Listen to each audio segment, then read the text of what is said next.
Hey, what's going on, Colts Nation? Welcome back to another episode of Bring the Juice. Your guy Cody here, joining me from inside the Horseshoe Podcast himself. We got Matt. Matt, the season's over. Thank goodness. Oh, The thank Colts God. have a lot of needs going into this offseason. Yeah. And we are going to talk about our top five here for the Colts going into the 2023 season, excuse me.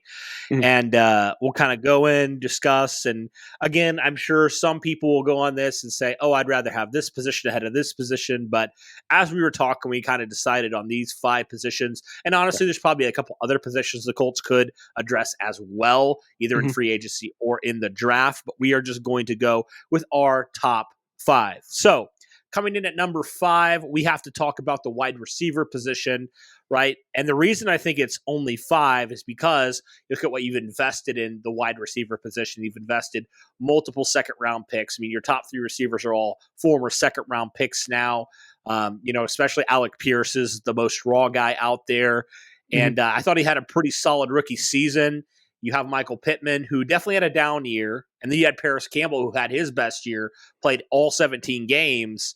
And then you have guys like Ashton Doolin on the back end of the roster, Desmond Patman, Mike Strawn, a few guys like that. So I don't know what your thoughts are, Matt, on this, but I feel like the wide receiver position was really hard to gauge with the bad quarterback play and just the Right. ineptitude on the offense really down the stretch. But I liked what I saw from some of these young guys. It wasn't perfect. There's definitely a lot of room for improvement. I thought they came out to just about an average wide receiver unit, all things considered. And that's with guys like Pittman really not playing up to their potential and what we thought Mhm. they could do. So for me, I feel like the Colts could afford to go out and get another wide receiver, maybe mid round of the draft, or maybe add a free agent, or maybe a little bit of both, to Yeah. just add more depth and add more competition to their roster. What are your thoughts on the wide receiver position and the ways that you think maybe the Colts this offseason should address this position?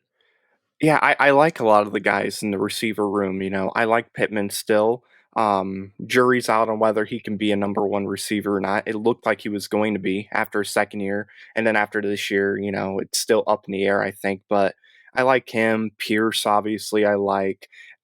Don't know about Paris Campbell, whether he's coming back or not, but I like Paris as well. I think he can be a weapon if you use him right. And then, like you said, guys like Ashton Doolin as well. I would draft a guy in the second round, assuming we don't trade for the first pick. If we stay where we're at right now and we take a quarterback at 4, I would take one with, I believe it's 33rd or 34th pick in the draft. And I'm looking at guys like, Josh Downs, if he ends up being available. Another guy, even though he's a little different than some of the guys I'm looking at, is like a Jackson Smith and Jigba. If he does end up falling into the second round, I don't think that's going to happen, but maybe, he's available. And even if they don't get a guy in the second round, maybe you can get a guy like Jalen Hyatt or Zay Flowers. Two guys that could be really good weapons for whoever the quarterback's going to be. But I really like the group. I just think they're one more guy away from really taking it to Mhm. the next level and being a really nice receiving group for whatever quarterback we're going to have. Yeah, and there's definitely some guys that are going to become available in free agency as well. We'll dive Yeah. into that a little bit more as the season progresses and as the offseason progresses and things like that.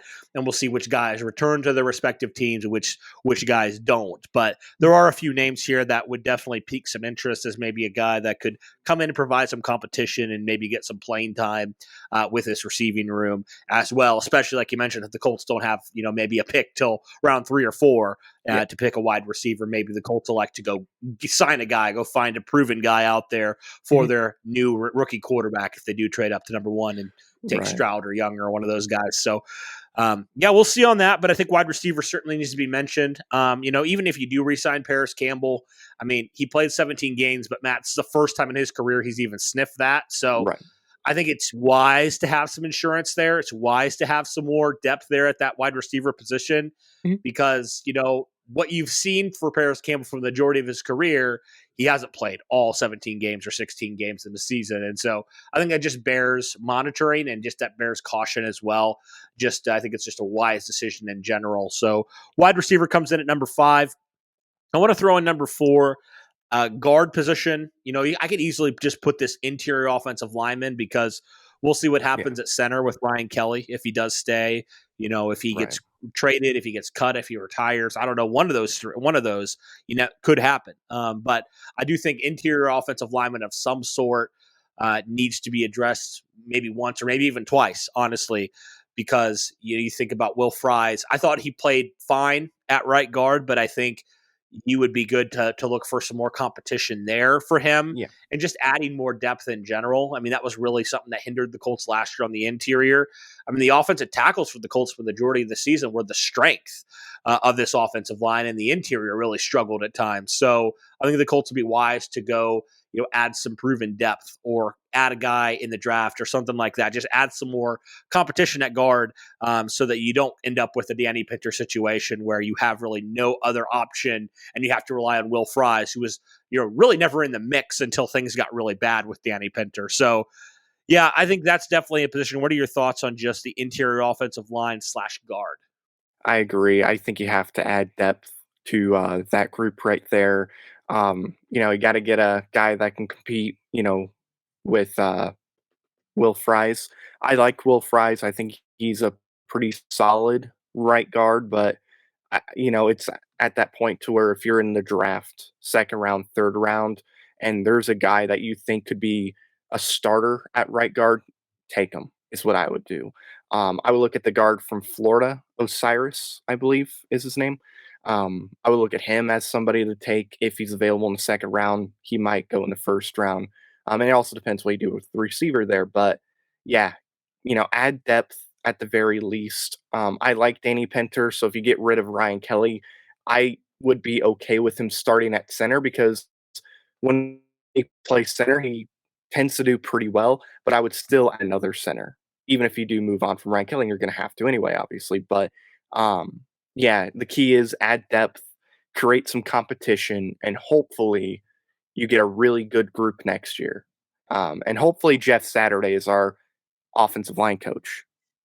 If he's going to be a coach, let's make sure we add offensive line instead of head before coach. Right. Absolutely. All right. So we'll move into now our top three. I'm going to go edge here at number three. Yeah, You obviously have two guys, young guys, going into their third seasons, Quiddy Pay, Dio Adangbo. Both have shown flashes, but both at this point, you kind of throw your hands up and you're like, are these guys going to be the future? right. There's a lot of potential, but we've heard potential for how many years with the edge position with the Colts. So can the Colts finally get that right with these two guys? But beyond that, I mean, you look at the guys that the Colts could potentially bring back. I mean, Yannick Ngakoue, nearly 10 sacks with the Colts, but it seemed like those were very situational. They never came at like a huge time on defense, and they never were like super impactful. So how much does, first off, Yannick want?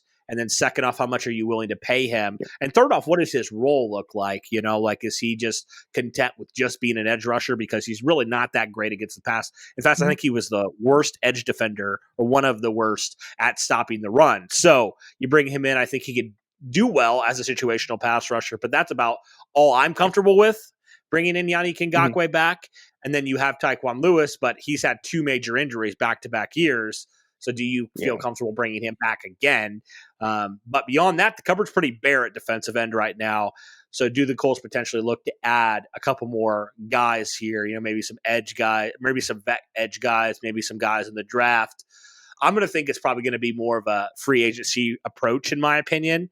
But I think you just need to Mhm. get some solid pieces behind, your two guys in Dio and Quiddy, because Quiddy got injured and then you really didn't have a whole lot of answers, right? And so as good as your defensive line played, I do think edge is still a position you need to address in some shape and form. What are your thoughts on this position? I agree with you. Depth is going to be key when it comes to the edge rushers, even if you bring back Yannick Ngagwe, which I would personally, if he's willing to come back. He had 9.5 sacks this year, so for starting off not great in the first couple weeks, he did end up having a pretty good year. So I would bring him back if he's willing to come back. But even then, still got to add depth.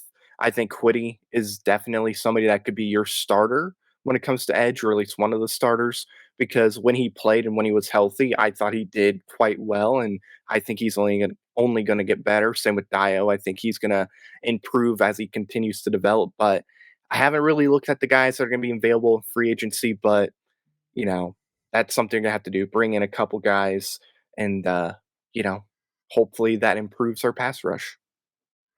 Yeah, we'll see.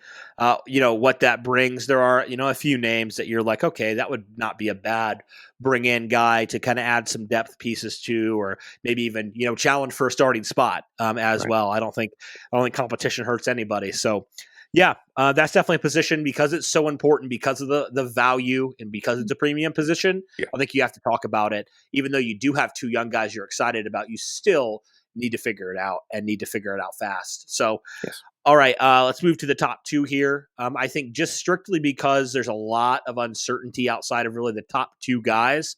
Corner comes at number two. I mean, we already know Stephon Gilmore is going to stay here. He's going to be here for the Colts at least one more season. We know Isaiah Rodgers is going to be here for the Colts for another season. Beyond that, Matt, you don't know. You don't really know. I don't think Brandon Faison's going to come back. Uh, don't know if Kenny Moore's going to come back either. So now you're Right. down, two of your top four corners this last year, and really the only other guy on the roster that you feel really decent about is Dallas Flowers.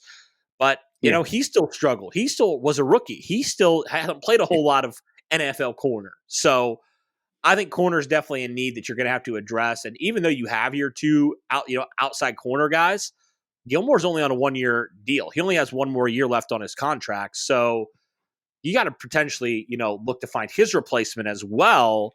What are your Yeah. thoughts on the corner position?